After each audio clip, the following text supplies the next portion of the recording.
support of our title sponsor, Valero, is the number one reason we're able to secure high-profile teams and grow our community impact every year. So please join me in applauding Valero Executive Vice President Gary Simmons, Chief Operating Officer, and the rest of the Valero Bowl or the Valero Energy Corporation for their support. Gary? Well, thank you, Clyde. I mean, Valero's honored to have been the title sponsor of the Valero Alamo Bowl since 2007, reflecting our commitment to the city of San Antonio. Valero's support has helped transform the bowl game into a proud holiday tradition that attracts thousands of athletes and their fans every year. The Valero Alamo Bowl has been a game changer for the city.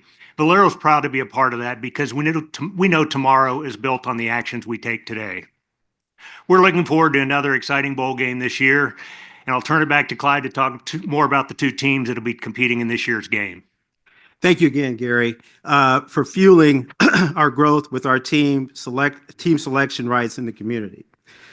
We are happy to announce that number 17 BYU and number 23 Colorado have accepted the invitations to play in the 2024 Valero Alamo Bowl.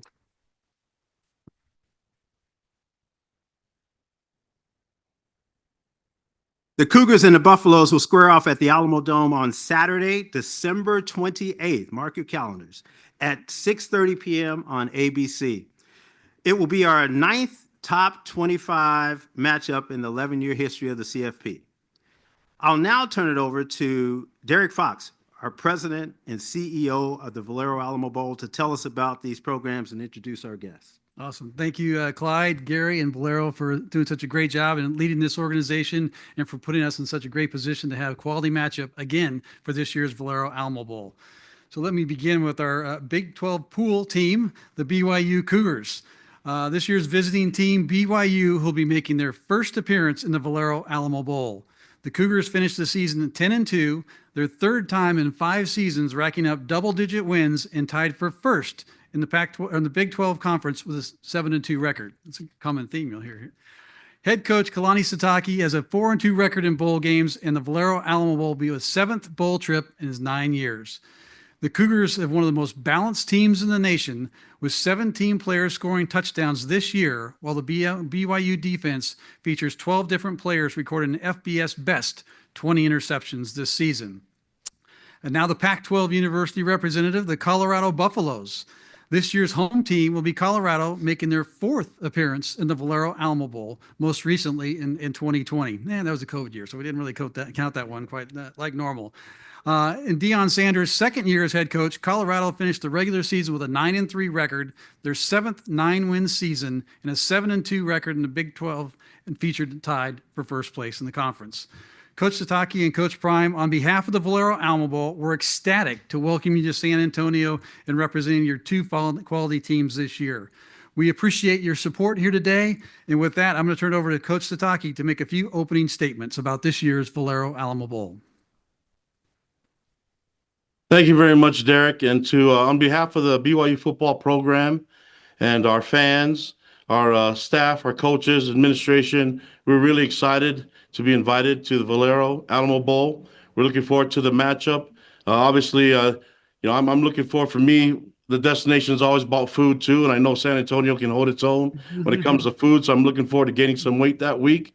But more than anything, I'm really excited about the matchup that we have against Colorado and Coach Prime. I've known Deion and been able to interact with him, and I'm a big fan of his. It's been fun to be able to watch him and him lead his team this year. And we've had some crossover games, so we've been able to watch their film and see how they perform, and we've been really impressed with what they do on the field. I love the way he leads his team. I love their connection to him. It's a great example to me as a coach to see the way he leads and the way he does it with his faith in Christ and in God. And so we're really excited about this matchup, and we thank you for inviting us to the bowl game, and we're looking forward to the week, the festivities, and obviously the food. Go Cougs. Appreciate it.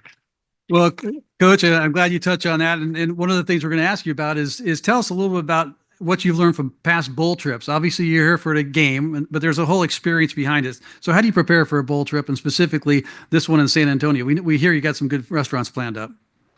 Yeah, I mean, I'm always willing for a challenge. I'm a guy that eats most people eat till they're full. I eat till my mouth gets tired, and as you can tell, I got a pretty healthy mouth. So I'm really looking forward to all the entire lineup that you guys have for us. I think the bowl games, everyone's focused on the game, and we understand that. But I really looking forward to the interaction with the people in the community of San Antonio. Looking to be able to interact with the team of Colorado and what they represent, because I like what they represent, and I like the way they do it and the way obviously that they're led with Coach Prime.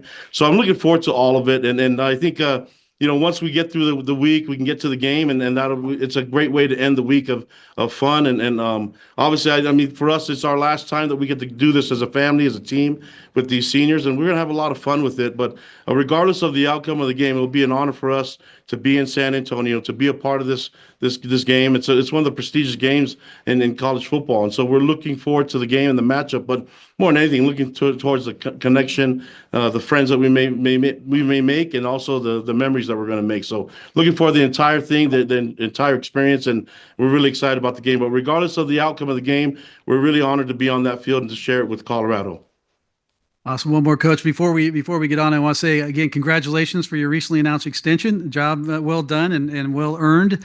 And tell us a little bit also about what all goes in behind the scenes getting ready for a bowl experience. We know about the game, we know the events, but talk a little bit about getting that team ready not only for this game but next year. What those extra practices do for you too.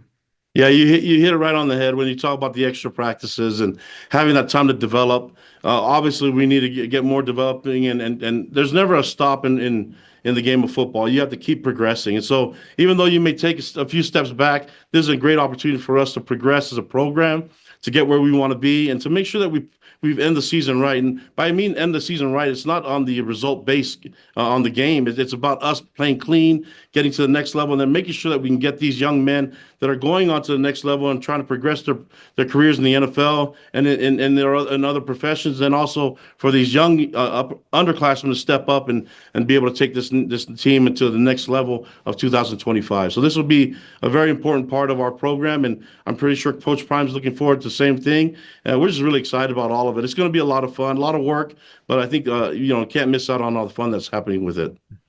We like that theme of a lot of work and a lot of fun. So, Coach Sitake, thank you very much for joining us today. And now I'm going to ask Coach Prime to make a few opening statements on behalf of your program at Colorado.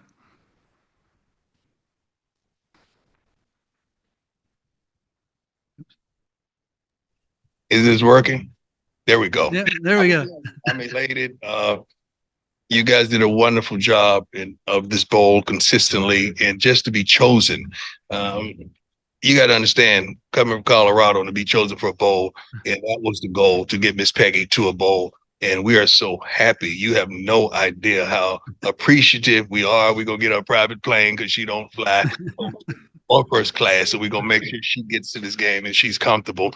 But playing against a wonderful storied university as BYU is unbelievable. You talk about leadership. You talk about extension of this man I'm looking at on the screen who's boasting about how much he's going to eat and all that. But don't get that mistaken. Don't get it twisted. He's a darn good football coach, and he's a leader of men, and he's a God-fearing man. So to see him and to watch him and to glean from him and to get the opportunity to meet him at the Big 12 meetings, now to be able to compete against him is unbelievable. And I'm so thankful that you're affording me this opportunity. Rick George, our AD, we have dreams and aspirations of winning and winning and winning. And when you win, this is some of the perks that you get. And I can't not wait for our kids to land the plane there and see some of the festivities and how beautiful the city is. I'm not a big eater, but I am a soul food eater. I like soul food, not the ones that make you sleepy, but the ones that make you weepy. But I'm happy. I don't know if the amusement parks are going to be open. Yep. Or like to frequent those. And I hear that George Strait, as well as Texas A&M, has the record for attendance. I'm pretty sure we're going to break that one because I know Coach is going to bring to the table, and I know how deep our fans come. So we're going to sell this game out expeditiously. So get ready to put a little tickets in the cut because I'm going to ask you for that because I helped you do that. So I'm going to ask you. We're going to sell this thing out, and we're going to have a wonderful time. And we wait for a better opponent. Awesome. Thank you very much. And tell us a little about, you came in 1-11 program, and in 2 years, you're 9-3, tied for first place in the Big 12. Tell us what you're most proud of in that success in just a 2-year run so far. Well, I'm proud of our fan base and our young men. We have a collection of young men on this team that believe. It's easy to not believe in this inconsistent world that we live in, but these young men, through all adversity, they believe. They understand what we have inside their locker room. They understand what they have, the gifts of the coaching staff, and how wonderful these men who mostly matriculated from the professional level that come back to glean to them and give them some of the fruits thereof so they could flourish. And I'm excited about them and the opportunities. We have a plethora of seniors that are pro bound. And guess what?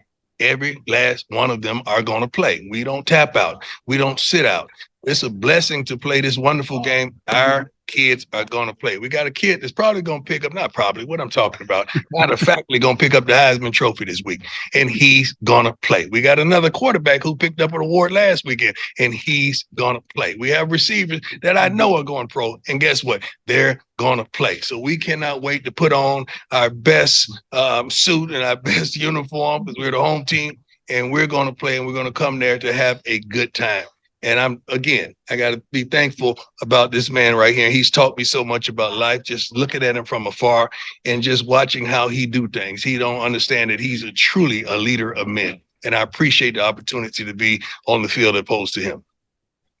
Well, and that's great. We got a great matchup, and I love the job you're doing selling that out. That sounds great. Hey, we've got kind of a small trend here that we've seen in the last couple of years. So 2 years ago, Coach Stoops came out of retirement to coach a team in the bowl game here in the Valero Alamo Bowl just to help coach his son Drake. Tell us about how special and unique that is, because that doesn't happen every day, especially at this level.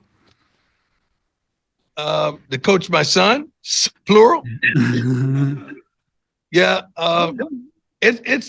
it's tremendous. So you making me think about the end. I don't want to think about the end. That was our last home game, but this is going to be our last game. And you talking about monumental. You talking about something that we started from the youth league. And guess what? It started right here in Texas. So I'm thankful not only to the genesis of our start of football, particularly, but the revelation of it as well is going to be in right here in Texas. And it's going to be tough. It's going to be emotional, but it is what it is because they're soaring and going to yet another place in a higher level. So I'm appreciative of that, but it's going to be tough for me. I'm telling you that right now. Understood. Coach Brian, Coach Sitake, thank you so much for taking the time to join us today on behalf of our city and our title sponsor, Valero, and our entire organization here. We've got board members, we've got sponsors, we've got volunteers in the room. I can't tell you how excited and pumped we are to have both these teams coming to San Antonio. So we appreciate one thing. And as both coaches have talked about, better get your tickets fast because they're going fast. Right. All right. We're good. Thank you guys very much. See you in a few days. Thanks everybody for coming.